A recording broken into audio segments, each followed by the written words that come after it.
आप सुन रहे हैं जगत गुरु तत्वदर्शी संत रामपाल जी महाराज द्वारा लिखित पुस्तक जीने की राह का पेज नंबर 167 धर्मबोध पृष्ठ 183 का सारांश। कबीर साहब कहते हैं, कबीर केते जन का दिक गृही जो निज धर्म प्रवीण पायो शुभ गति आप ही और अनहु मति दीन। भावार्थ, राजा जनक जैसे गृहस्थी अपने धर्म के विद्वान थे, यानी मानव कर्म के ज्ञानी थे, जिस कारण से स्वयं भी शुभ गति प्राप्त की, यानी स्वर्ग प्राप्त किया तथा औरों को भी स्वर्ग प्राप्ति का मार्ग बताया। कबीर साहब कहते हैं, हरि के हेत न देत धन देत कुमार्ग माही ऐसे अन्यायी अधम बांधे यमपुर जाही। भावार्थ, जो व्यक्ति धर्म नहीं करते और पैसे का गलत प्रयोग करते हैं, शराब पीते हैं, मांस खाते हैं, तंबाकू सेवन करते हैं या व्यर्थ के दिखावे में खर्च करते हैं, ऐसे अन्यायी नीच यमलोक यानी नरक लोक में बांध कर ले जाए जाते हैं। भक्त व्यवहार कैसा हो? नज धन के भागी जेते सगे बंधु परिवार जैसा जाको भाग है दीजय धर्म संभार। भावार्थ, परमेश्वर कबीर जी ने कहा है कि संपत्ति के जो भी जितने भी भाग के कानूनी अधिकारी हैं, उनको पूरा पूरा भाग देना चाहिए। अपने अपने धर्म कर्म को ध्यान में रखकर, यानी भक्त को चाहिए कि जिसका जितना हिस्सा बनता है परमात्मा से डरकर पूरा पूरा बांट दे। धर्मबोध पृष्ठ 184 का सारांश। कबीर साहब कहते हैं, खाट पड़े तब झखई नयनन आवे नीर यतन तब कुछ बने नहीं तनु व्याप मृत्यु पीर। भावार्थ, वृद्ध होकर या रोगी होकर जब मानव चारपाई पर पड़ा होता है और आंखों में आंसू बह रहे होते हैं, उस समय कोई बचाव नहीं हो सकता। मृत्यु के समय होने वाली पीड़ा हो रही होती है। कहते हैं कि जो भक्ति नहीं करते उनका अंत समय महा कष्टदायक होता है। उसके प्राण सरलता से नहीं निकलते। उसको इतनी पीड़ा होती है जैसे 1,00,000 बिच्छुओं ने डंक लगा दिया हो। उस समय यम के दूत उसका गला बंद कर देते हैं। व्यक्ति न बोल सकता है, न पूरा श्वास ले पाता है, केवल आंखों से आंसू निकल रहे होते हैं। इसलिए भक्ति तथा शुभ कर्म जो ऊपर बताए हैं, मानव को अवश्य करने चाहिए। कबीर साहब कहते हैं, देखे जब यम दूतन को इत उत जीव लुकाए महाभयंकर भेष लखी भयभीत हो जाए। भावार्थ, यम के दूतों का भयंकर रूप होता है। मृत्यु के समय यमदूत उसी धर्म व भक्तिहीन व्यक्ति को ही दिखाई देते हैं। उनको देखकर भय के मारे वह प्राणी शरीर में ही इधर उधर छुपने की कोशिश करता है। कबीर साहब कहते हैं, भक्ति दान किया नहीं अब रह कास की ओट मार पीट प्राण निकाल ही जम तोड़ेंगे होंठ। भावार्थ, न गुरु किया, न भक्ति और न दान धर्म किया, अब किसकी ओट में बचेगा? यम के दूत मार पीट करके प्राण निकालेंगे और बिना विचारे चोट मारेंगे, यानी बेरहम होकर पीट पीट कर तेरे होठ फोड़ेंगे। होठ फोड़ना बेरहमी से पीटना अर्थात निर्दयता से मारेंगे। आप सुन रहे हैं जगत गुरु तत्वदर्शी संत रामपाल जी महाराज द्वारा लिखित पुस्तक जीने की राह का पेज नंबर 168 धर्मबोध पृष्ठ 185-186 पर सामान्य ज्ञान है। धर्मबोध पृष्ठ 187 का सारांश। कबीर साहब कहते हैं, मान अपमान सम कर जाने तजय जगत की याश चाह रहित संशय रहित हर्ष शोक नहीं तास। भावार्थ, भक्त को चाहे कोई अपमानित करे उस और ध्यान न दें, उसकी बुद्धि पर रहम करें और जो सम्मान करता है उस पर भी ध्यान न दें, यानी किसी के सम्मानवश होकर अपना धर्म खराब न करें। हानि लाभ को परमात्मा की देन मानकर संतोष करें। कबीर साहब कहते हैं, मार्ग चले अधोगति चार हाथ माही देख पर तरिया पर धन ना चाहे समझ धर्म के लेख। भावार्थ, भक्त मार्ग पर चलते समय नीचे देखकर चलें। भक्त की दृष्टि चलते समय 4 हाथ यानी 6 फुट दूर सामने रहनी चाहिए। धर्म कर्म के ज्ञान का विचार करके पर स्त्री तथा पर धन को देखकर दोष दृष्टि न करें। कबीर साहब कहते हैं, पात्र कुपात्र विचार कर, भिक्षा दान जो लेत, नीच अकर्मी सूम का, दान महा दुख देत। भावार्थ, संत यानी गुरु को अपने शिष्य के अतिरिक्त दान भिक्षा नहीं लेनी चाहिए। कुकर्मी तथा अधर्मी का धन बहुत दुखी करता है। पृष्ठ 188 पर सामान्य ज्ञान है। धर्मबोध पृष्ठ 189 पर कबीर साहब कहते हैं, इंद्रिय तत्व प्रकृति से आत्म जान पार, जाप एक पल नहीं छूटे, टूट न पावे तार। भावार्थ, आत्मा को पांचों तत्वों से भिन्न जाने। शरीर आत्मा नहीं है। निरंतर सतनाम का जाप करें। कबीर साहब कहते हैं, जब जप करी के थक गए, हरि यश गावे संत, कै जिन धर्म पुराण पढ़े, ऐसो धर्म सिद्धांत। भावार्थ, यदि भक्त जाप करते करते थक जाए तो परमात्मा की महिमा की वाणी पढ़ें। यदि याद है तो गाएं या अपने धर्म की पुस्तकों को पढ़ें। यह धार्मिक सिद्धांत है। धर्मबोध पृष्ठ 190 का सारांश।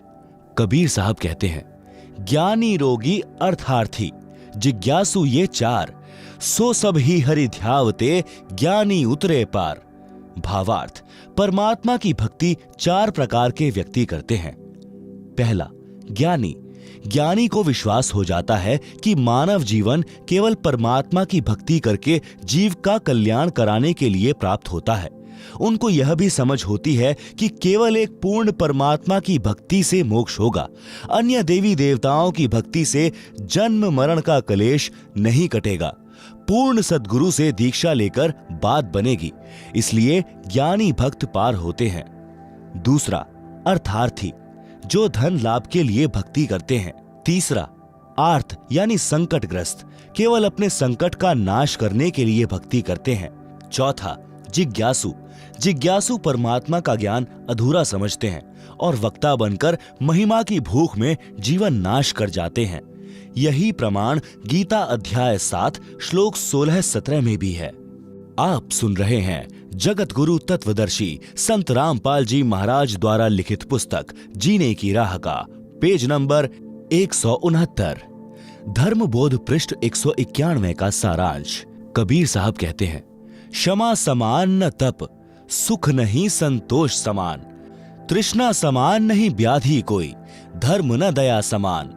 भावार्थ, परमेश्वर कबीर जी ने कहा है कि क्षमा करना बहुत बड़ा तप है।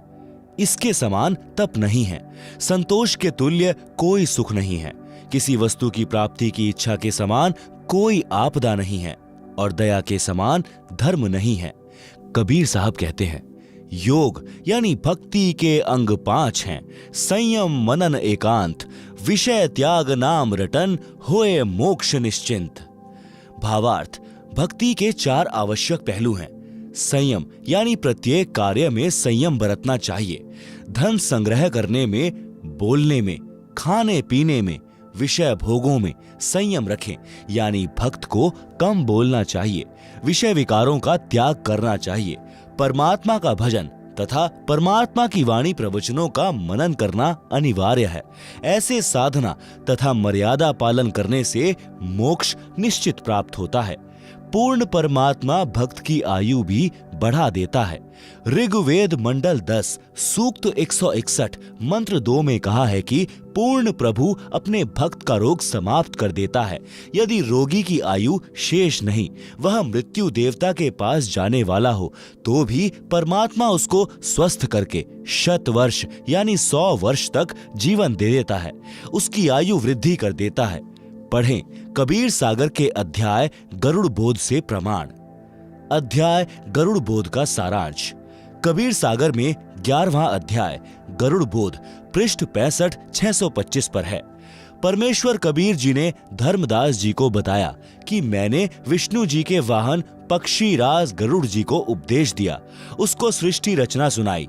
अमर लोक की कथा सत्य पुरुष की महिमा सुनकर गरुड़ देव अचंभित हुआ। अपने कानों पर विश्वास नहीं कर रहे थे। मन मन में विचार कर रहे थे कि मैं आज यह क्या सुन रहा हूँ। मैं कोई स्वप्न तो नहीं देख रहा हूँ। आप सुन रहे हैं जगत गुरु तत्वदर्शी संत रामपाल जी महाराज द्वारा लिखित पुस्तक जीने की राह का पेज नंबर 170। मैं किसी अन्य देश में तो नहीं चला गया हूँ।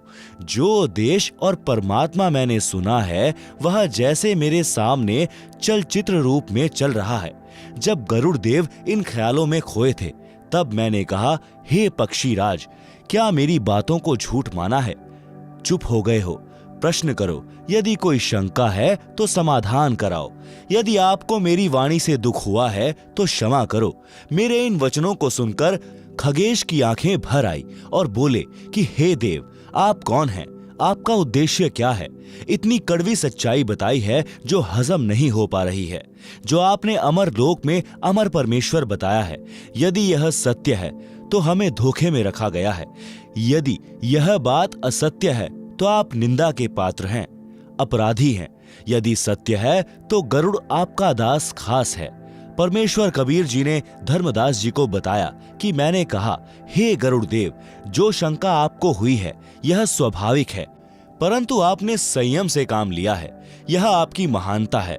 परंतु मैं जो आपको अमर पुरुष तथा सत्य लोक की जानकारी दे रहा हूँ वह परम सत्य है। मेरा नाम कबीर है। मैं उसी अमर लोक का निवासी हूँ। आपको काल ब्रह्म ने भ्रमित कर रखा है। यह ज्ञान ब्रह्मा, विष्णु तथा शिव जी को भी नहीं है। आप विचार करो गरुड़ जी, जीव का जन्म होता है, आनंद से रहने लगता है, परिवार विस्तार होता है, उसके पालन पोषण में सांसारिक परंपराओं का निर्वाह करते करते वृद्ध हो जाता है। जिस परिवार को देख देख कर अपने को धन्य मानता है, उसी परिवार को त्याग कर, संसार छोड़कर मजबूरन जाना पड़ता है। स्वयं भी रो रहा है, अंतिम श्वास गिन रहा है, परिवार भी दुखी है। यह क्या रीति है? क्या यह उचित है? गरुड़ देव बोले, हे कबीर देव, यह तो संसार का विधान है। जन्मा है तो मरना भी है। परमेश्वर जी ने कहा कि क्या कोई मरना चाहता है? क्या कोई वृद्धावस्था पसंद करता है? गरुड़ देव का उत्तर, नहीं। परमेश्वर कबीर जी ने कहा कि यदि ऐसा हो कि न वृद्ध अवस्था हो न मृत्यु तो कैसा लगे? गरुड़ देव जी ने कहा कि कहना ही क्या, ऐसा हो जाए तो आनंद हो जाए। परंतु यह तो ख्वाबी ख्याल यानी स्वप्न विचार जैसा है। हे धर्मदास, मैंने कहा कि वेदों तथा पुराणों को आप क्या मानते हो, सत्य या असत्य? गरुड़ देव जी ने कहा, परम सत्य। देवी पुराण के 3 स्कंद में स्वयं विष्णु जी ने कहा कि हे माता, तुम शुद्ध स्वरूपा हो। यह सारा संसार तुमसे ही उद्भाषित हो रहा है। मैं ब्रह्मा तथा शंकर आपकी कृपा से विद्यमान है। हमारा तो आविर्भाव यानी जन्म तथा तिरोभाव यानी मृत्यु हुआ करता है। परमेश्वर कबीर जी के मुख कमल से ऐसे पुख्ता प्रमाण यानी सटीक प्रमाण सुनकर गरुड़ देव चरणों में गिर गए, अपने भाग्य को सराहा और कहा कि जो देव सृष्टि की रचना ब्रह्मा, विष्णु, महेश तथा दुर्गा देव तथा निरंजन तक की उत्पत्ति जानता है, वह ही रचनहार परमेश्वर है। आज तक किसी ने ऐसा ज्ञान नहीं बताया। यदि किसी जीव को पता होता, चाहे वह ऋषि महर्षि भी है, तो अवश्य कथा करता। मैंने बड़े बड़े मंडलेश्वरों के प्रवचन सुने हैं, किसी के पास यह ज्ञान नहीं है। इनको वेदों तथा गीता का भी ज्ञान नहीं है। आप स्वयं को छुपाए हुए हो। मैंने आपको पहचान लिया है। कृपा करके मुझे शरण में ले लो परमेश्वर। आप सुन रहे हैं जगत गुरु तत्वदर्शी संत रामपाल जी महाराज द्वारा लिखित पुस्तक जीने की राह का पेज नंबर 171। परमेश्वर कबीर जी ने गरुड़ से कहा कि आप पहले अपने स्वामी श्री विष्णु जी से आज्ञा ले लो कि मैं अपना कल्याण कराना चाहता हूँ। एक महान संत मुझे मिले हैं, मैंने उनका ज्ञान सुना है। यदि आज्ञा हो तो मैं अपना कल्याण करा लूं। मैं आपका दास नौकर हूं, आप मालिक हैं। हमें सब समय इकट्ठा रहना है। यदि मैं छिपकर दीक्षा ले लूंगा तो आपको दुख होगा।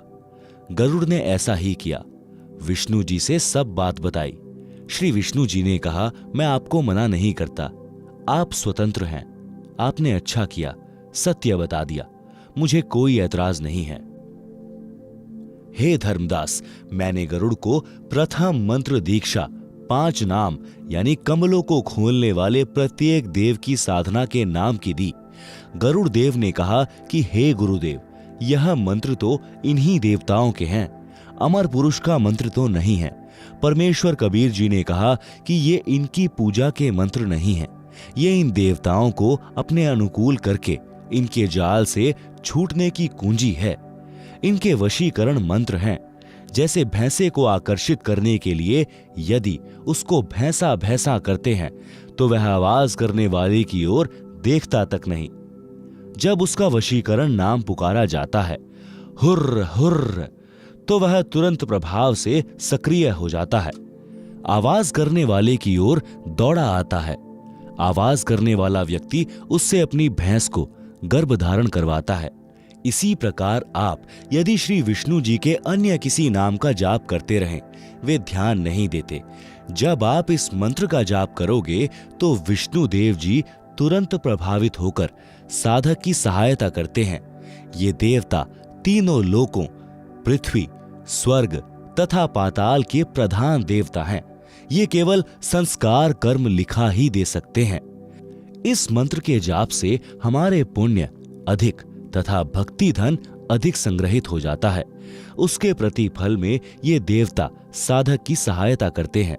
इस प्रकार इनकी साधना तथा पूजा का अंतर समझना है। जैसे अपने को आम खाने हैं तो पहले मेहनत, मजदूरी, नौकरी करेंगे, धन मिलेगा तो आम खाने को मिलेगा। नौकरी पूजा नहीं होती, उस समय हमारा पूज्य आम होता है। पूज्य की प्राप्ति के लिए किया गया प्रयत्न नौकरी है। इसी प्रकार अपने पूज्य परमेश्वर कबीर जी हैं तथा अमर लोक है। उसके लिए हम श्री ब्रह्मा, श्री विष्णु, श्री शिव, श्री गणेश तथा श्री दुर्गा जी की मजदूरी करते हैं, साधना करते हैं, पूजा परमेश्वर की करते हैं। गरुड़ जी बड़े प्रसन्न हुए और इस अमृत ज्ञान की चर्चा हेतु श्री ब्रह्मा जी से मिले। उनको बताया कि मैंने एक महर्षि से अद्भुत ज्ञान सुना है, मुझे उनका ज्ञान सत्य लगा है। उन्होंने बताया कि आप यानी ब्रह्मा, विष्णु तथा शिव नाशवान हो, पूर्ण करतार नहीं हो। आप केवल भाग्य में लिखा ही दे सकते हो। आप किसी की आयु वृद्धि नहीं कर सकते हो। आप किसी के कर्म कम अधिक नहीं कर सकते। पूर्ण परमात्मा अन्य है, अमर लोक में रहता है। वह पाप कर्म काट देता है, वह मृत्यु को टाल देता है, आयु वृद्धि कर देता है। प्रमाण भी वेदों में बताया है। ऋग्वेद मंडल 10 सूक्त 161 मंत्र 2 में कहा है कि रोगी का रोग बढ़ गया है, वह मृत्यु को प्राप्त हो गया है, तो भी मैं उस भक्त को मृत्यु देवता से छुड़वा लाऊं, उसको नवजीवन प्रदान कर देता हूं, उसको पूर्ण आयु जीने के लिए देता हूं। आप सुन रहे हैं जगत गुरु तत्वदर्शी संत रामपाल जी महाराज द्वारा लिखित पुस्तक जीने की राह का पेज नंबर 172। ऋग्वेद मंडल 10 सूक्त 161 मंत्र 5 में कहा है कि हे पुनर्जन्म प्राप्त प्राणी, तू मेरी भक्ति करते रहना। यदि तेरी आंखें भी समाप्त हो जाएंगी तो तेरी आंखें स्वस्थ कर दूंगा, तेरे को मिलूंगा भी, यानी मैं तेरे को प्राप्त भी होऊंगा। ब्रह्मा जी को वेद मंत्र कंठस्थ हैं, तुरंत समझ गए, परंतु संसार में लोक वेद के आधार से ब्रह्मा जी अपने आप को प्रजापिता यानी सबकी उत्पत्ति कर्ता मान रहे थे। वेदों को कंठस्थ यानी याद कर लेना भिन्न बात है, वेद मंत्रों को समझना विशेष ज्ञान है। मान बड़ाई वश होकर ब्रह्मा जी ने कहा कि वेदों का ज्ञान मेरे अतिरिक्त विश्व में किसी को नहीं है। इन मंत्रों का अर्थ गलत लगाया है। कबीर परमेश्वर ने ऐसे व्यक्तियों के विषय में कहा है कि जान बूझ साची तजें, करें झूठ से नेह, ताकि संगत हे प्रभु स्वप्न में भी ना दे। शब्दार्थ, कबीर परमेश्वर जी ने कहा कि जो व्यक्ति प्रमाण आंखों देखकर भी झूठ को ही आधार मानता है, उस व्यक्ति से तो परमात्मा स्वप्न में भी ना मिलाना। वह इतना दुष्ट है, उससे ज्ञान चर्चा करना व्यर्थ है। ब्रह्मा जी गरुड़ के वचन सुनकर अति क्रोधित हुए और कहा कि तेरी पक्षी वाली बुद्धि है, तेरे को कोई कुछ कह दे उसी की बातों पर विश्वास कर लेता है, तेरे को अपनी अक्ल नहीं है। ब्रह्मा जी ने उसी समय विष्णु, महेश, इंद्र तथा सब देवताओं व ऋषियों को बुला लिया। सभा लग गई। ब्रह्मा जी ने उनको बुलाने का कारण बताया कि गरुड़ आज नई बात कर रहा है कि ब्रह्मा विष्णु महेश नाशवान है, पूर्ण परमात्मा कोई अन्य है, वह अमर लोक में रहता है, तुम करता नहीं हो। यह बात सुनकर श्री विष्णु जी तथा श्री शिव जी बहुत क्रोधित हुए और गरुड़ को ब्रह्म वाले उलाहने यानी दोष निकालकर बुरा भला कहना कहे। फिर सब ने मिलकर निर्णय लिया कि माता यानी दुर्गा जी से सत्य जानते हैं। सब मिलकर माता के पास गए, यही प्रश्न पूछा कि क्या हमारे यानी ब्रह्मा विष्णु तथा महेश से अन्य कोई पूर्ण प्रभु है? क्या हम नाशवान हैं? माता ने दो टूक जवाब दिया कि तुमको यह गलतफहमी यानी भ्रम कब से हो गया कि तुम अविनाशी तथा जगत के कर्ता हो। यदि ऐसा है तो तुम मेरे भी कर्ता यानी बाप हुए, जबकि तुम्हारा जन्म मेरी कोख से हुआ है। वास्तव में परमेश्वर अन्य है, वही अविनाशी है, वही सबका कर्ता है। यह बात सुनकर सभा भंग हो गई, सब चले गए, परंतु ब्रह्मा विष्णु शिवजी के गले में यह सत्य नहीं उतर पा रहा था। उन्होंने गरुड़ को बुलाया। गरुड़ ने आकर प्रणाम किया, आदेश पाकर बैठ गया। आप सुन रहे हैं जगत गुरु तत्वदर्शी संत रामपाल जी महाराज द्वारा लिखित पुस्तक जीने की राह का पेज नंबर 173। तीनों देवताओं ने कहा, हे पक्षीराज, आपको कैसे विश्वास हो कि हम जगत के कर्ता हैं? आप जो चाहो परीक्षा करो। गरुड़ जी उठकर उड़कर मेरे पास यानी कबीर जी के पास आए तथा सब वृतांत बताया। तब मैंने कहा कि बंग देश यानी वर्तमान में बांग्लादेश में एक ब्राह्मण का 12 वर्षीय बालक है। उसकी आयु समाप्त होने वाली है, वह कुछ दिन का मेहमान है। मैंने उस बालक को शरण में लेने के लिए ब्रह्मा विष्णु शिव की स्थिति बताई, जो गरुड़ तेरे को बताई है। उस बालक ने बहुत विवाद किया और मेरे ज्ञान को नहीं माना। तब मैंने उस बालक से कहा कि तेरी आयु 3 दिन शेष है। यदि तेरे ब्रह्मा विष्णु शिव समर्थ हैं तो अपनी रक्षा कराओ। मैं इतना कहकर अंतर्ध्यान हो गया। बालक बेचैन है, उस बालक को लेकर देवताओं के पास जाओ, उनसे कुछ बनना नहीं है, फिर आप मेरे से ध्यान से बातें करना। मैं तेरे को आगे क्या करना है वह बताऊंगा। गरुड़ जी उस बालक को लेकर ब्रह्मा विष्णु शिव के पास गए। गरुड़ ने बालक को समझाया कि आप उन देवताओं से कहना कि हम आपके भक्त हैं। मेरे दादा परदादा पिता और मैंने सदा आपकी पूजा की है। मेरे जीवन के 2 दिन शेष हैं। मेरी आयु भी क्या है, कृपा मेरी आयु वृद्धि कर दें। बच्चे ने यही विनय की तो तीनों ने कोशिश की, परंतु व्यर्थ। फिर विचार किया कि धर्मराज यानी न्यायाधीश के पास चलते हैं। सबका हिसाब यानी अकाउंट उसी के पास है, उससे वृद्धि करा देते हैं।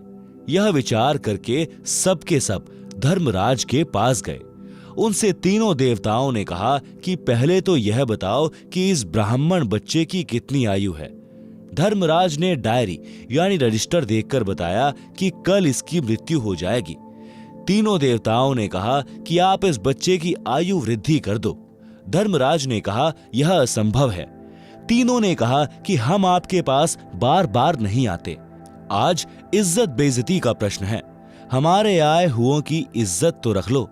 धर्मराज ने कहा कि एक पल भी न बढ़ाई जा सकती है न घटाई जा सकती है। यदि आप अपनी आयु इसको दे दो तो वृद्धि कर सकता हूं। यह सुनते ही सबकी हवा निकल गई। उस समय कहने लगे कि यह तो परमेश्वर ही कर सकता है। वहां से तुरंत चल पड़े और गरुड़ से कहा कि कोई और समर्थ शक्ति है तो तुम इसकी आयु बढ़वाकर दिखा दो। गरुड़ ने कबीर जी से ध्यान द्वारा यानी टेलीफोन से संपर्क किया। परमेश्वर कबीर जी ने ध्यान द्वारा बताया कि आप इसके लिए मानसरोवर से जल ले आओ। वहां एक श्रवण नाम का भक्त मिलेगा, उसको मैंने सब समझा दिया है। आप अमृत ले आओ। गरुड़ जी ने जैसी आज्ञा हुई वैसा ही किया। अमृत लाकर उस बच्चे को पिला दिया। उस बालक के पास मैं गया। गरुड़ ने उसे सब समझा दिया कि अमृत तो बहाना है, ये स्वयं परमेश्वर हैं। इन्होंने जल मंत्रित करके दिया था। बालक तुम दीक्षा ले लो, इस अमृत से तो 10 दिन जीवित रहोगे। बालक ने मेरे से दीक्षा ली। जब बालक 15 दिन तक नहीं मरा तो गरुड़ ने तीनों ब्रह्मा, विष्णु तथा शिव जी को बताया कि वह बालक जीवित है। मेरे गुरु जी से दीक्षा ले ली है। उन्होंने उस बच्चे को पूर्ण आयु जीने का आशीर्वाद दे दिया है। ब्रह्मा, विष्णु, महेश तीनों फिर धर्मराज के पास गए। साथ में गरुड़ भी गया। तीनों देवताओं ने धर्मराज से पूछा कि वह बालक कैसे जीवित है, उसको मर जाना चाहिए था। धर्मराज ने उसका खाता देखा तो उसकी आयु लंबी लिखी थी। धर्मराज ने कहा कि यह ऊपर से ही होता है, यह तो कभी कभी होता है। उस परमेश्वर की लीला को कौन जान सकता है। तीनों देवताओं को आश्चर्य हुआ, परंतु मान बढ़ाई के कारण प्रत्यक्ष देखकर भी सत्य को माना नहीं, अपना अहम भाव नहीं त्यागा। गरुड़ को विश्वास अटल हो गया। कबीर साहब कहते हैं, राज तजना सहज है, सहज त्रिया का नेह, मान बढ़ाई ईर्ष्या, दुर्लभ तजना ये है। आप सुन रहे हैं जगत गुरु तत्वदर्शी संत रामपाल जी महाराज द्वारा लिखित पुस्तक जीने की राह का पेज नंबर 174। शब्दार्थ। अध्यात्म ज्ञान के अभाव के कारण मानव को कुछ असाध्य बुराई घेर लेती है, जैसे मान बढ़ाई, ईर्ष्या। मान बढ़ाई का अर्थ है पद या धन के अहंकार के कारण सम्मानित व्यक्ति। ये दोनों यानी सम्मान के कारण बड़प्पन यानी मान बढ़ाई तथा ईर्ष्या ऐसी बुराई है, इनके अभिमान में अंधा होकर इन्हें नहीं छोड़ता। राज त्याग सकता है, स्त्री को त्याग सकता है, परंतु इन दोनों को त्यागना कठिन है। इस गरुड़ बोध के अंत में वासुकी नाग कन्या वाला प्रकरण गलत तरीके से लिखा है। इसमें गरुड़ को गुरु पद का चित्रार्थ कर रखा है। वह ऐसा नहीं है। जो भी किया परमेश्वर कबीर जी ने किया है। अब पढ़ें कुछ अमृतवाणी गरुड़ बोध से। धर्मदास वचन। धर्मदास बीनती करे, सुनहु जगत आधार, गरुड़ बोध भेद सब, अब कहो तत्व विचार। शब्दार्थ। धर्मदास जी ने परमेश्वर कबीर जी से गरुड़ देव जी के बारे में ज्ञान जानने की इच्छा से निवेदन किया कि हे संसार के धारण करने वाले परमात्मा, मुझे गरुड़ देव पक्षी के विषय में यथार्थ ज्ञान बताने की कृपा करें। सतगुरु वचन, कबीर वचन। प्रथम गरुड़ सो भेंट जब भयऊं, सत साहब मैं बोल सुनाऊं, धर्मदास सुनो कहू बुझाई, जेहि विधि गरुड़ को समझाई। शब्दार्थ। कबीर परमेश्वर जी ने धर्मदास जी को बताया कि जब मैं प्रथम बार गरुड़ से मिला तो मैंने सत साहेब बोला, हे धर्मदास सुनो, जिस प्रकार गरुड़ को समझाया वही विधि बताता हूं। गरुड़ वचन। सुना बचन सत साहब जब ही, गरुड़ प्रणाम किया तब ही, शीश निवाय तिन पूछा चाहिए, हो तुम कौन कहां से आए। आप सुन रहे हैं जगत गुरु तत्वदर्शी संत रामपाल जी महाराज द्वारा लिखित पुस्तक जीने की राह का पेज नंबर 175। शब्दार्थ। जब गरुड़ पक्षी ने सत साहेब वचन सुना, उसी समय प्रणाम किया, सिर झुकाकर मुझसे पूछा कि आप कौन हो, कहां से आए हो। ज्ञानी कबीर वचन। कहा कबीर है नाम हमारा, तत्व ज्ञान देने आए संसारा, सत्य पुरुष है कुल का दाता, हम वाका सब भेद बताता, सत्य लोक से हम चली आए, जीव छुड़ावन जग में प्रकटाए। शब्दार्थ। कबीर ने कहा कि मैंने गरुड़ को बताया कि मेरा नाम कबीर है। संपूर्ण विश्व को तत्व ज्ञान यानी यथार्थ अध्यात्म ज्ञान प्रदान करने आया हूं। मैं सत्यलोक यानी सनातन परम धाम से चलकर आया हूं। काल जाल से जीवों को छुड़वाने के लिए जग में प्रकट हुआ हूं। सत्य पुरुष कुल का मालिक है, सबका पोषण करने वाला है, सबका दाता है। मैं उसका संपूर्ण भेद बता दूं। गरुड़ वचन। सुनत बचन अचंभो माना, सत्य पुरुष है कौन भगवाना, प्रत्यक्ष देव श्री विष्णु कहावे, 10 अवतार धरी धरी जावे। शब्दार्थ। कबीर जी ने बताया कि गरुड़ ने सत्य साहिब सुना तो आश्चर्य किया और पूछा कि यह कौन परमात्मा है। अध्यात्म ज्ञान से स्पष्ट है कि श्री विष्णु परमात्मा है, वही 10 अवतार धारण करके पृथ्वी पर आता है। ज्ञानी कबीर वचन। तब हम कहिया सुनो गरुड़ सुजाना, परम पुरुष है पुरुष पुराना। वह कबहू ना मरता भाई, वह गर्भ से देह धरता नाई। कोटि मरे विष्णु भगवाना, क्या गरुड़ तुम नहीं जाना। जाका ज्ञान वेद बतलावें, वेद ज्ञान कोई समझ ना पावे। जिसने कीन्हा सकल विस्तारा, ब्रह्मा विष्णु महादेव का सिरजनहारा। जुनी संकट वह नहीं आवे, वह तो साहिब अक्षय कहावे। शब्दार्थ। कबीर जी ने कहा है कि हे सज्जन गरुड़, सुनो, यह सत्य पुरुष यानी परम पुरुष आदि परमात्मा है, यानी सदा का भगवान है। वह कभी नहीं मरता तथा न गर्भ से जन्म लेता। हे गरुड़, क्या आपको पता नहीं कि करोड़ों विष्णु मर चुके हैं।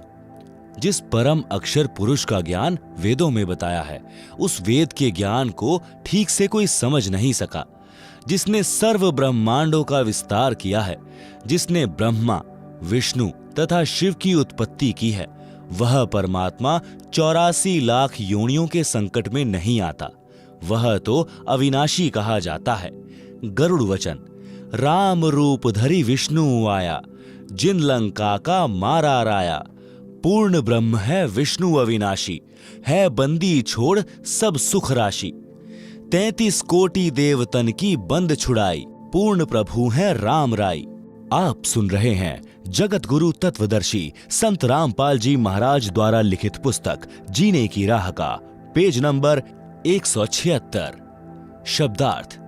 गरुड़ ने कहा कि विष्णु जी ने राम का अवतार धारण करके श्रीलंका के राजा रावण को मारा था। श्री विष्णु जी अविनाशी पूर्ण ब्रह्म हैं। 33 करोड़ देवताओं को राजा रावण की कैद से छुड़वाया। वह सब सुखों की खान बंदी छोड़ है। श्री राम राजा पूर्ण परमात्मा है। ज्ञानी कबीर वचन। तुम गरुड़ कैसे कहो अविनाशी, सत्य पुरुष बिन कटे न काल की फांसी। जा दिन लंक में करी चढ़ाई, नाग फांस में बंधे रघुराई। सेना सहित राम बंधाई, तब तुम नाग जा मारे भाई। तब तेरे विष्णु बंधन से छूटे, याकू पूजे भाग जाके फूटे। कबीर ऐसी माया अटपटी, सब घट आन अड़ी। किस किस को समझाऊं, कुएं भांग पड़ी। शब्दार्थ। कबीर जी ने कहा कि हे गरुड़ देव, आप श्री विष्णु जी को कैसे अविनाशी कहते हो। सत्य पुरुष के बिना काल की फांस यानी कर्म बंधन समाप्त नहीं हो सकता। हे गरुड़, याद कर, जिस समय श्री रामचंद्र जी ने श्रीलंका पर आक्रमण किया था, युद्ध के दौरान श्री राम तथा उसकी सब सेना नाग फांस में बंधी थी। तुमने श्री राम तथा सर्व सेना को नाग फांस काटकर मुक्त करवाया था। तब तेरे विष्णु बंधन से छूटे थे। श्री राम व सेना के लिए तो आप बंदी छोड़ हुए। जो श्री विष्णु को इष्ट रूप में पूजता है, उसका भाग्य फूटा है, यानी खराब किस्मत वाला है। कबीर जी ने दुखी मन से कहा कि काल ब्रह्म ने अपने माया जाल से सर्व प्राणियों का घट यानी हृदय अज्ञान से भरा है। किस किस को समझाऊं। यह तो ऐसी समस्या है जैसे किसी ने कुएं के जल में 1 क्विंटल भांग कूट पीस कर मिलाई हो। जो भी व्यक्ति उस कुएं के जल को पिएगा, उसको भी नशा हो जाएगा। जितने भी व्यक्ति उस भांग को पीकर नशे में होते हैं, उन सबकी एक जैसी लड़खड़ाकर चाल, तुतलाई बोली होती है। यही दशा काल ब्रह्म के द्वारा भ्रमित प्राणियों की है। वे सब यही कहते हैं कि श्री विष्णु तथा श्री शिव, श्री ब्रह्मा अविनाशी प्रभु हैं, सबके उत्पत्ति, स्थिति तथा संहार करता है। इन तीनों से अन्य कोई परमात्मा ही नहीं है। गरुड़ वचन। ज्ञानी गरुड़ है दास तुम्हारा, तुम बिन नहीं जीव निस्तारा। इतना कह गरुड़ चरण लिपटाया, शरण लेवो अविगत राया। कबहु ना छोड़ूं तुम्हारा शरणा, तुम साहब हो तारण तरना। पत्थर बुद्धि पर पड़े हैं ज्ञानी, हो तुम पूर्ण ब्रह्म लिया हम जानी। शब्दार्थ, गरुड़ जी ने कबीर जी से कहा है कि हे विद्वान कबीर जी, मैं गरुड़ आपका गुलाम हूं। आपके बिना जीव का कल्याण संभव नहीं है। कबीर जी ने धर्मदास जी को बताया कि इतनी बात कहकर गरुड़ मेरे चरणों से लिपट गया और बोला, हे परमेश्वर, मुझे शरण में ले लो। मैं कभी आपकी शरण नहीं छोड़ूंगा। आप वास्तव तरण तारण यानी पूर्ण मोक्ष करने वाले हो। हे ज्ञानी कबीर जी, हम जीवों की बुद्धि पर अज्ञान के पत्थर पड़े हैं। अब मुझे ज्ञान हो गया है कि आप ही पूर्ण ब्रह्म हैं। आप सुन रहे हैं जगत गुरु तत्वदर्शी संत रामपाल जी महाराज द्वारा लिखित पुस्तक जीने की राह का पेज नंबर 177। ज्ञानी कबीर वचन। तब हम गरुड़ को 5 नाम सुनाया, तब वाकू संशय आया। यह तो पूजा देवतन की दाता, या से कैसे मोक्ष विधाता। तुम तो कहो दूसरा अविनाशी, वा से कटे काल की फांसी। नायब से कैसे साहिब डरही, कैसे मैं भव सागर तिरही। शब्दार्थ, कबीर परमेश्वर जी ने धर्मदास जी को बताया कि गरुड़ की प्रार्थना पर मैंने उसे 5 नाम की दीक्षा मंत्र दिया, जो शरीर में बने कमलों में प्रकट देवताओं व देवी दुर्गा की साधना के हैं। तब गरुड़ को शंका हुई कि हे प्रभु, आपने तो ये मंत्र देवताओं की पूजा के दिए हैं। आपने तो बताया है कि इनसे दूसरा वास्तव अविनाशी सत्य पुरुष है, वह काल के बंधन को काटता है। इन देवताओं की पूजा से कैसे पूर्ण मोक्ष हो सकेगा। ये तो नायब यानी छोटे देव हैं। इनका साहब यानी मालिक काल प्रभु है। नायब यानी छोटे देवता से साहब यानी मालिक कैसे भय मानेगा, यानी इन देवताओं की भक्ति से काल के जाल से कैसे छूट पाएंगे। ज्ञानी कबीर वचन। साधना को पूजा मत जानो, साधना को मजदूरी मानो।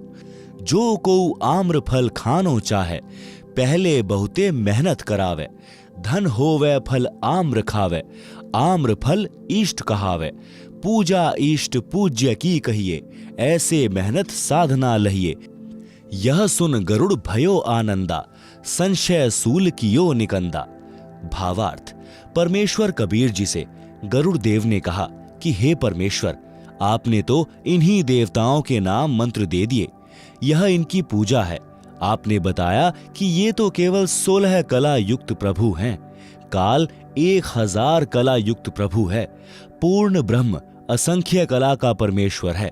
आपने सृष्टि रचना में यह भी बताया है कि काल ने आपको रोक रखा है। काल ब्रह्म के अधीन तीनों देवता ब्रह्मा, विष्णु, शिव जी हैं। हे परमेश्वर, नायब यानी उप यानी छोटा से साहब यानी स्वामी मालिक कैसे डरेगा, यानी ब्रह्मा, विष्णु, शिव जी तो केवल काल ब्रह्म के नायब हैं। जैसे नायब तहसीलदार यानी छोटा तहसीलदार होता है, तो छोटे से बड़ा कैसे डर मानेगा। भावार्थ है कि ये काल ब्रह्म के नायब हैं। आपने इनकी भक्ति बताई है, इनके मंत्र जाप दिए हैं। ये नायब अपने साहब यानी काल ब्रह्म से हमें कैसे छुड़वा सकेंगे।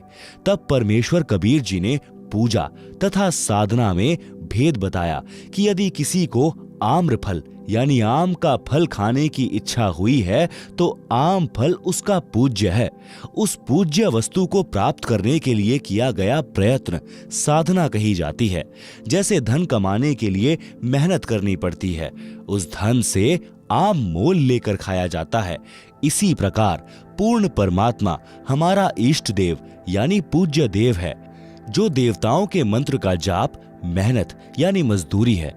जो नाम जाप की कमाई रूपी भक्ति धन मिलेगा, उसको काल ब्रह्म में छोड़कर कर्ज मुक्त होकर अपने इष्ट यानी पूज्य देव कबीर देव यानी कबीर देव को प्राप्त करेंगे। यह बात सुनकर गरुड़ जी अति प्रसन्न हुए तथा गुरु के पूर्ण गुरु होने का भी साक्ष्य मिला कि पूर्ण गुरु ही शंका का समाधान कर सकता है, और दीक्षा प्राप्ति की। गरुड़ को त्रेता युग में शरण में लिया था। श्री विष्णु जी का वाहन होने के कारण तथा बार बार उनकी महिमा सुनने के कारण तथा कुछ चमत्कार श्री विष्णु जी के देखकर गरुड़ जी की आस्था गुरु जी में कम हो गई, परंतु गुरु द्रोही नहीं हुआ। फिर किसी जन्म में मानव शरीर प्राप्त करेगा, तब परमेश्वर कबीर जी गरुड़ जी की आत्मा को शरण में लेकर मुक्त करेंगे। दीक्षा के पश्चात गरुड़ जी ने ब्रह्मा, विष्णु तथा शिव जी से ज्ञान चर्चा करने का विचार किया। गरुड़ जी चलकर ब्रह्मा जी के पास गए, उनसे ज्ञान चर्चा की। आप सुन रहे हैं जगत गुरु तत्वदर्शी संत रामपाल जी महाराज द्वारा लिखित पुस्तक जीने की राह का पेज नंबर 178। गरुड़ वचन ब्रह्मा के प्रति। ब्रह्मा कहा, तुम कैसे आए? कहो गरुड़ मोहे अर्थाए। तब हम कहा, सुनो निरंजन पूता, आया तुम्हें जगावन सूता। जन्म मरण एक झंझट भारी, पूर्ण मोक्ष कराओ त्रिपुरारी। शब्दार्थ। परमेश्वर कबीर जी से दीक्षा लेने के पश्चात तथा संसार की उत्पत्ति की कथा सुनकर गरुड़ जी को पूर्ण विश्वास हो गया कि जो ज्ञान पुराणों व वेदों में है वह ज्ञान कबीर जी के ज्ञान से मिलता है, तो जो अन्य ज्ञान है वह गलत नहीं हो सकता। सृष्टि की उत्पत्ति का ज्ञान उत्पत्ति करता यानी परमेश्वर के बिना कोई नहीं बता सकता। यह ऋषि नहीं परमेश्वर हैं। यह विचार करके गरुड़ जी श्री ब्रह्मा जी के लोक में गए, क्योंकि ब्रह्मा जी को वेदों का ज्ञाता माना जाता है। ब्रह्मा ने गरुड़ से आने का कारण जानना चाहा कि बताओ गरुड़, कैसे आना हुआ। गरुड़ ने कारण बताते हुए कहा कि हे ज्योति निरंजन के पुत्र यानी ब्रह्मा, सुनो मेरे आने का कारण। मैं आप जी को अज्ञान अंधकार में सोए हुए को तत्व ज्ञान द्वारा जगाने यानी सतर्क करने आया हूं। जन्म मरण का भारी संकट है, आप अपना पूर्ण मोक्ष करवाओ। ब्रह्मा वचन। हमरा कोई जन्म नहीं दाता, केवल एक हमारी माता। पिता हमारा निराकर जानी, हम हैं पूर्ण सारंग पानी। हमरा मरण कभू नहीं होवे, कौन अज्ञान में पक्षी सोवे। तब ही ब्रह्मा विमान मंगावा, विष्णु ब्रह्मा को तुरंत बुलावा। गए विमान दोनों पासा, पल में आन विराजे पासा। इंद्र कुबेर वरुण बुलाए, 33 करोड़ देवता आए। आए ऋषि मुनि और नाथा, सिद्ध साधक सब आ जाता। ब्रह्मा कहा, गरुड़ नींद में बोले, कोरी झूठ कुफर बहु तोले। कह कोई और है सिरजनहारा, जन्म मरण बतावे हमारा। ताते मैं ये मजलिस जोड़ी, गरुड़ के मन क्या बाता दौड़ी। ऋषि मुनि अनुभव बताता, ब्रह्मा विष्णु शिव विधाता।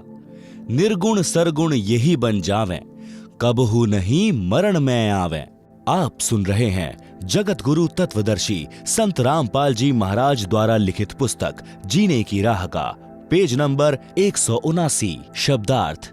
ब्रह्मा ने कहा कि हे गरुड़, हमारा जन्म मृत्यु होता ही नहीं, हमारा कोई माता पिता नहीं, हमारी केवल एक माता है। हमारा पिता निराकार है, हम पूर्ण परमात्मा हैं, यानी सारंग माने धनुष, पानी माने हाथ। हाथ में धनुष रखने वाले को काल लोक के प्राणी परमात्मा कहते हैं। हे पक्षी गरुड़, तू अज्ञान निद्रा में सोया है। सुन, हमारा जन्म मरण कभी नहीं होता।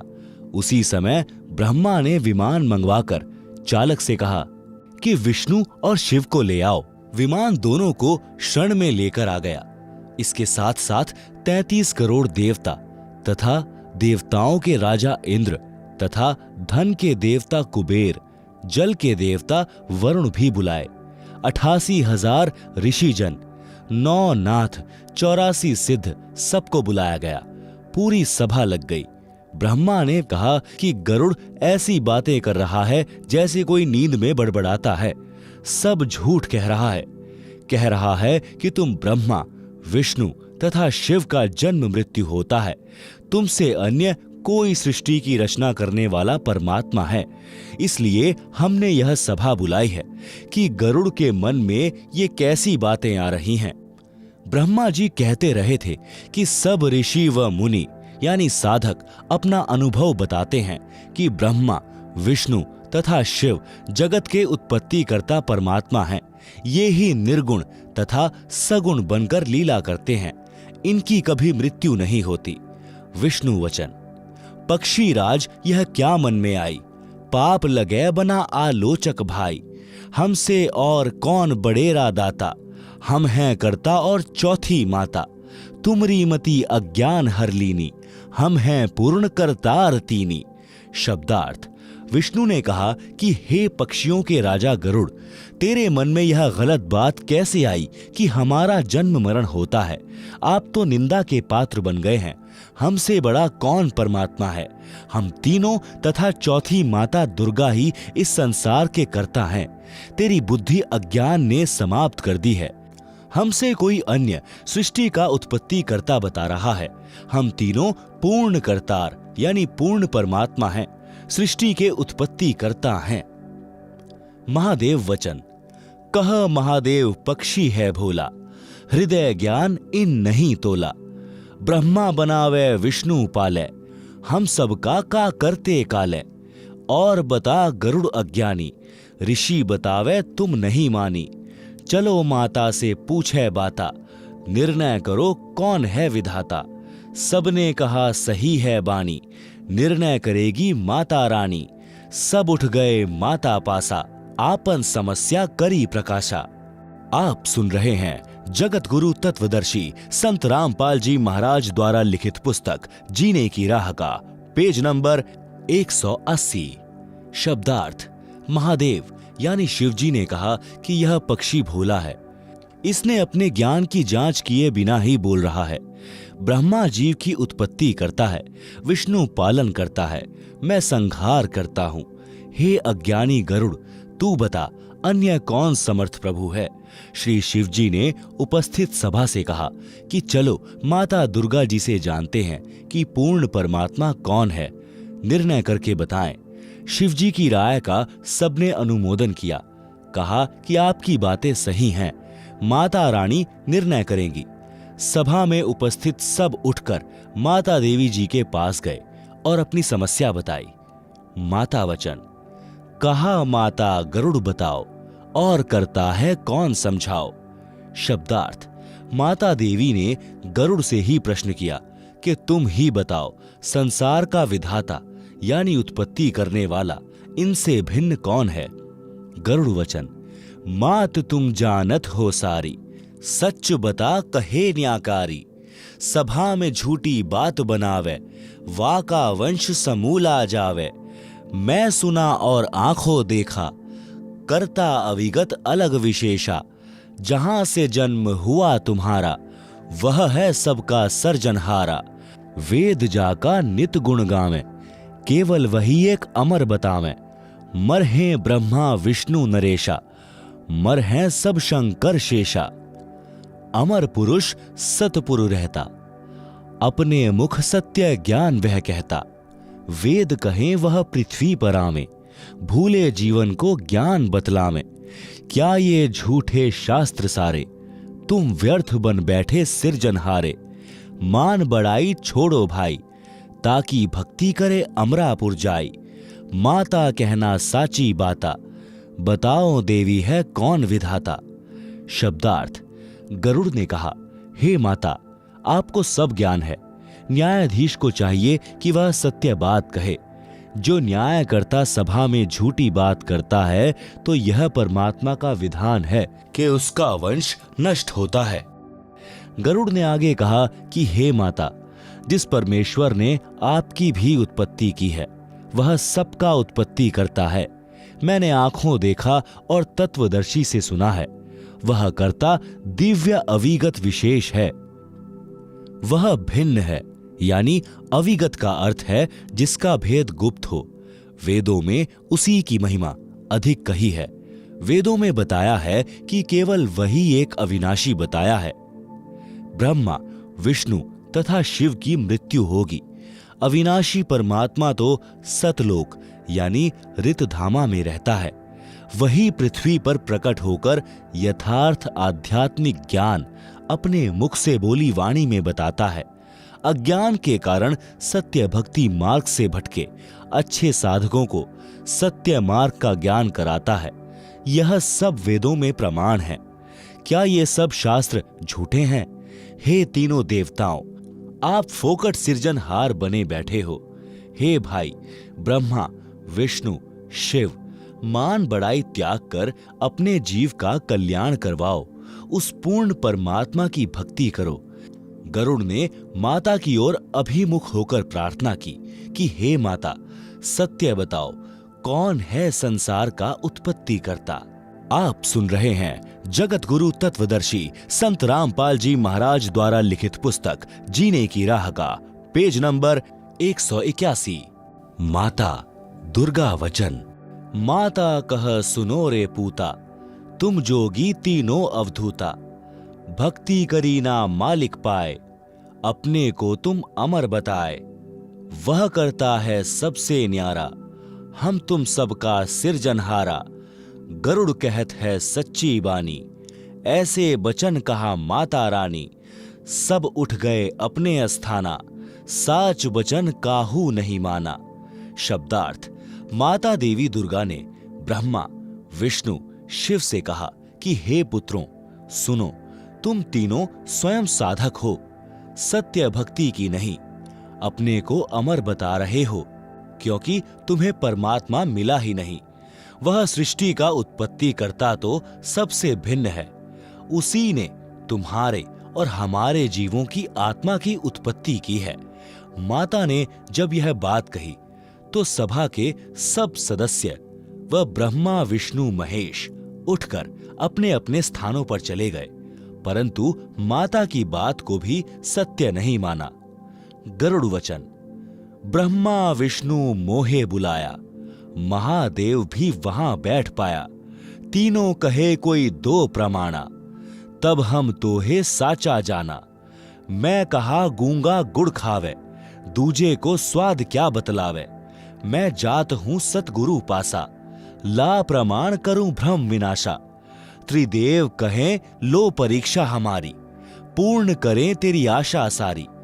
हम ही मारे हम ही बचावें, हम रहत सदा निर्दावें। गरुड़ कहा हम करें परीक्षा, तुम पूर्ण तो लूं तुम्हारी दीक्षा। उड़ा वहां से गुरु पासे आया, सब वृतांत कह सुनाया। शब्दार्थ। गरुड़ जी को श्री ब्रह्मा जी, श्री विष्णु जी तथा श्री शिव जी ने अपने पास श्री विष्णु लोक में बुलाया और कहा कि हे गरुड़, तुम कोई प्रमाण दो कि हमसे ऊपर कोई समर्थ शक्ति है। कोई अनुभव बताओ, तब हम आपकी बात को सत्य मानेंगे। गरुड़ जी ने उत्तर दिया कि जैसे गूंगा व्यक्ति गुड़ खाकर अन्य को उसका स्वाद नहीं बता सकता, वह उसका आनंद स्वयं ही महसूस करता है, प्रसन्न चित्त दिखाई देता है। इसी प्रकार मैं अपने अनुभव को आपसे साझा नहीं कर सकता। मैंने सद्गुरु से सत्य आध्यात्मिक ज्ञान सुना है तथा पूर्ण परमात्मा को आंखों देखा है। आपको तो सद्गुरु ही परमात्मा के दर्शन करवा सकते हैं।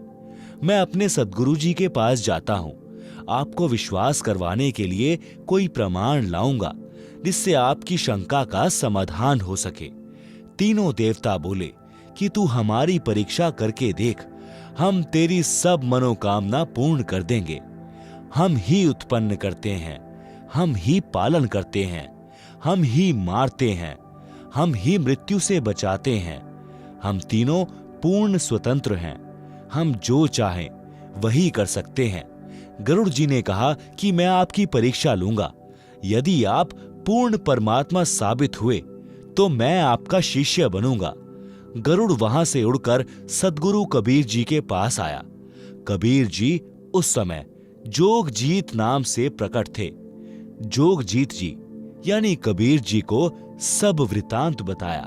आप सुन रहे हैं जगत गुरु तत्वदर्शी संत रामपाल जी महाराज द्वारा लिखित पुस्तक जीने की राह का पेज नंबर 182।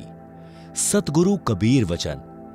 गरुड़ सुनो बंग देश को जाओ, बालक मरेगा कहो उसे बचाओ। 3 दिन की आयु शेषा, करो जीवित ब्रह्मा विष्णु महेशा। फिर हम पास आना भाई, हम बालक को देवें जिवाई। बंग देश में गरुड़ गयो, बालक लिया साथ। त्रिदेवा से अर्ज करी, जीवन दे बालक करो सुनाथ। शब्दार्थ। कबीर जी ने कहा कि हे गरुड़, आप बंग देश यानी वर्तमान में बांग्लादेश में जाओ। वहां एक बालक की 3 दिन की आयु शेष है, उसकी मृत्यु होगी। उस बालक को लेकर ब्रह्मा, विष्णु, महेश के पास ले जाना। उनसे कहना कि इस बालक को जीवित करो। उनसे जीवित नहीं होगा, फिर मेरे पास बालक को ले आना, मैं जीवित कर दूंगा।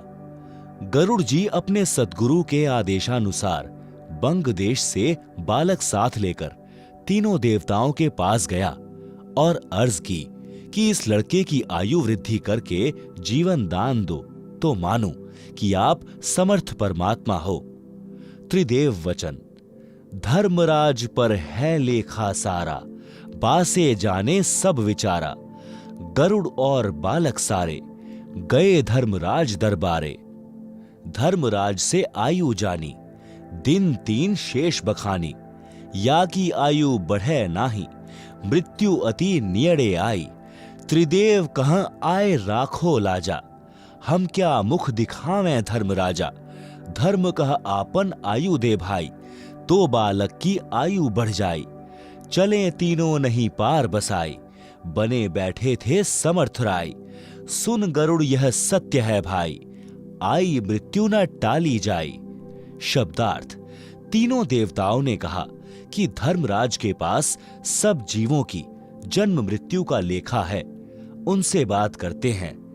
गरुड़, बच्चा तथा तीनों देवता धर्मराज यानी काल ब्रह्म का न्यायाधीश के कार्यालय में गए और बालक की आयु कितनी शेष है यह पता किया तो 3 दिन की आयु शेष पाई। धर्मराज ने कहा कि इसकी मृत्यु अति निकट है, आयु बढ़ नहीं सकती। तीनों देवताओं ने धर्मराज से कहा कि हे धर्मराज, हम आपके दरबार में आए हैं, हमारी इज्जत रखो, इस बालक की आयु वृद्धि कर दो। इस संसार में कैसे इज्जत पाएंगे? धर्मराज ने कहा कि आप में से कोई भी अपनी आयु दो तो आपकी मृत्यु हो जाएगी, बालक की आयु बढ़ जाएगी। गरुड़ ने बताया कि यह बात सुनकर तीनों उठकर चले गए, जो स्वयंभू समर्थ बने बैठे थे।